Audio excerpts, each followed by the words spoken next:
In today's Leeds news, Joseph nationality change, Greenwood future update, Batshuayi rumour link, Brown interest resurfaces, and international call-ups.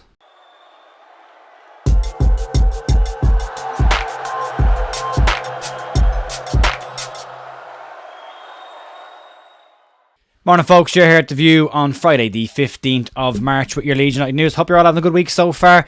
We've a little bit to get through, we'll crack into it, we won't hang around. Just a quick reminder, we did do a match preview for the Millwall game last night on the channel. You can check that out at the end of this video where I'll link it, or you can go and have a look throughout the page and you'll find it there as well in the live tabs. Right, let's crack on. Let's start off with a nationality change for Mato Joseph, and what was started off this morning as a story about a possible nationality change is now being confirmed. Leeds striker Mato Joseph has been called up to the Spain under-21 side this week. Earlier this week, Spanish outlet AS claimed that Joseph would expect a call-up from the under-21 side for fixtures against Slovakia and Belgium, switching his allegiances from England over to his place of birth in Spain. He was born in Cantabria in Spain, the region of Spain, and played his youth football at Santander as well as Espanyol before moving to Leeds United. He does have English family, which is why he declared for England. And now reports claim that earlier this week that the Spanish FA, the RSFF, the Royal Spanish Football Federation, contacted the FA in order to have to give them notification of a swift emergency nationalisation process to switch his nationality from English back to Spain. The complication here for Mato Joseph was simple. When he declared for England, he had to renounce his nationality from Spain and citizenship from Spain in order to play for England. He is now looking to reverse that process back so he can play for the Spanish under-21 side. The issue here for Mato Joseph is further down the line more than anything else. You don't normally get locked to a nation unless you played a competitive international. That would be a Nations League game, a European qualifier, or a World Cup qualifier. In this situation, because Mato Joseph has already switched allegiances once, now switching it back again to Spain means he won't be able to switch allegiances again in the future. So with this move being moved back to Spain, it will now rule out any kind of a future Mato Joseph has of playing for the English national sides down the line. It is his place of birth. One of his family members is Spanish as well. One of his parents are Spanish. And he is keen to represent Cantabria region of Spain and was very proud to do that. He was a regular part of the England under-20 elite squad and had been called up to the European Championships last year as well, and done very, very well for that team as well, and was seen as a potential future England striker further down the road. He's now switched his allegiances back to Spain and did receive his call up this morning, so best luck to Matteo with that one.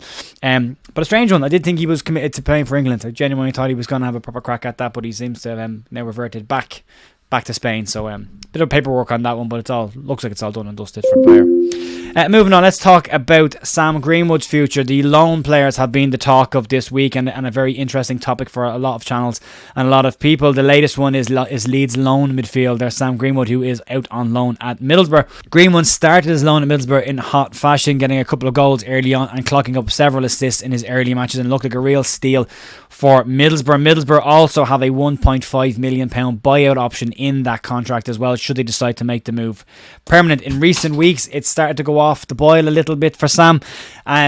He's found himself on the bench an awful lot more recently than he had done in previous ones, and has not been as effective as he was in the earlier games. Happens, young players go through runs, and he might very well come back out the other side of this and start contributing again. He was playing in the natural number 10 position, and then all of a sudden was played in other roles in the midfield areas and wide, and kind of upset the rhythm a little bit, but he definitely has played his best stuff as an out-and-out number 10.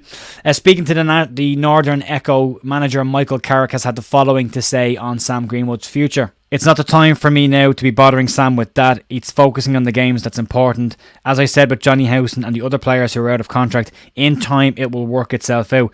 Timing is important with these sort of things, with contracts and transfer. When the time is right, things will be finalised. It's still very much up in the air. I think early on in this, it looked like Middlesbrough would make that deal permanent pretty quickly. They've given it a bit longer to have a proper look at Sam over the period of the season. Spending more time on the bench in recent weeks probably isn't going to help Sam get a permanent move there. Have to wait and see what happens in the next couple of weeks. I like Sam Greenwood. I like him as a player. Consistency is something he needs to work on and nail that down. But fingers crossed he can do that over the next couple of weeks and secure himself a move there, or come back to Leeds and be an asset with Leeds as well. But he will more than likely, if he comes back to Leeds, will go back out on loan somewhere else. So we'll keep an eye on that one as well. The final two stories today are very, very much in the rumour mill territory, so I will caveat that before we get into this.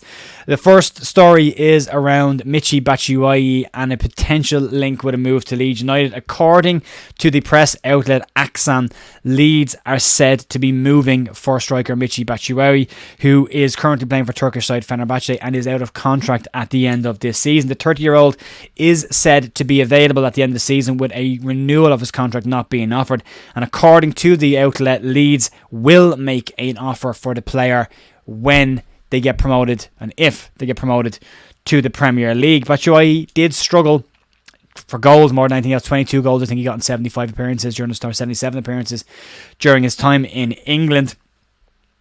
But has been very, very effective in Turkey, scoring 20 goals in 34 appearances for the Turkish team. During his time in England, especially at Chelsea under Frank Lampard had some very positive things to say about the player, labelling his attitude and quality as top class. Attitude is a huge part of what Daniel Farke will look at with players. He's 30 years of age, so for me, he doesn't fit the demographic of the kind of player Leeds are bringing in. Given his history in the Premier League as well before, I don't think it's very likely Leeds will make a move for the player. I think it's very much a rumour. The fact that he's out of contract at the end of the season, I think there could be agent talk here trying to rumble up some interest in the player. For me, I don't think there's anything in this one, but we'll have to wait and see. We'll keep an eye on that over the next couple of weeks. It's kind of similar to the Bright Asai Samuel link as well. It's an old link. Kind of looks like an easy link to bring back to England. Leeds looking like they might get promoted. These agents will want their players at Premier League clubs. Kind of looks like an easy one, doesn't it? And then the second one is also a rumour, and this comes from HITC Sports, so big pinch of salt from them as well. And this relates to Leeds rekindling their interest in Genk English left back Archie Brown. The report claims that Leeds, Chelsea, Brentford and West Ham are all said to be very interested in signing Brown. Leeds were interested in Brown back in January for the left back position, but decided to not recruit for that position, instead just going to bring in the one player with Connor Roberts. The 21-year-old is very well thought of at Ellen Road according to the report, and will have interest from other English clubs as well. He's doing very, very well over there. He very much is a player on the up. And it's likely he would get more opportunities playing for Leeds in the Premier Division if they get there than any of the other clubs. Leeds looking likely to not renew Junior Firpo's contract, and the possibility of him being sold at the end of the season as well, or moving on from Leeds. Leeds will still need competition in that left back position regardless of that. If Firpo does stay, Leeds will still need to have some competition in that position for players as well. So good player Archie Brown, was linked in January, was keen to see him come in then. Be interested to see if Leeds make that move for him now, but yeah, good player. Very good player. We'll see what happens with that. But very much a rumour still at this point. Should point that out. And then finally today, just to rattle through some of the international call-ups as we head into the international break after this weekend's game against Millwall. Congratulations to Junior Firpo on receiving his first international call-up for the Dominican Republic, and he heads off to play for them. Fingers crossed he doesn't come back injured. From the Welsh perspective, half the team is gone. Joe Rodon, Ethan Ampadu, Connor Roberts and Dan James will all head off for their games, and one of those games will be against Finland, who Glenn Kamara has been called up for. Go easy on each other, lads. No kicking each other. Relax. Just come back in one piece. Liam Cooper has also been called up to the Scottish first team as well, and surprise call up this morning for one player at least for Leeds United. The England under-21s have called up Charlie Creswell and Archie Gray to get his first under-21s international call up has been done. And then, as we've already said at the start of the show today, Mato Joseph has received a call-up from the Spanish under-21 national side as well for his first under-21 cap as well. So best of luck to all the players who go out on loan. I'm sure there's more in that list as well, but they're the confirmed ones. We have a lot of players going on international duty. Let's hope they all come back in one piece for what will be a very, very interesting and stressful, no doubt, run-in for the championship season. Folks, that's going to be it for me today. You can check out yesterday's news video down below, or the match day preview with me and Andrew Dalton on the left hand side there, right hand side there, whatever way you're looking at it. And down below there's a subscribe button. If you want to click that and help the channel to grow, you can do that as well. I'll be back on Monday morning for more Leeds news, and I might do something Sunday evening around a review of the initial review of the Leeds United game. You can keep an eye out for that as well, and I'll talk to you Monday. Have a great weekend. See you then. Bye.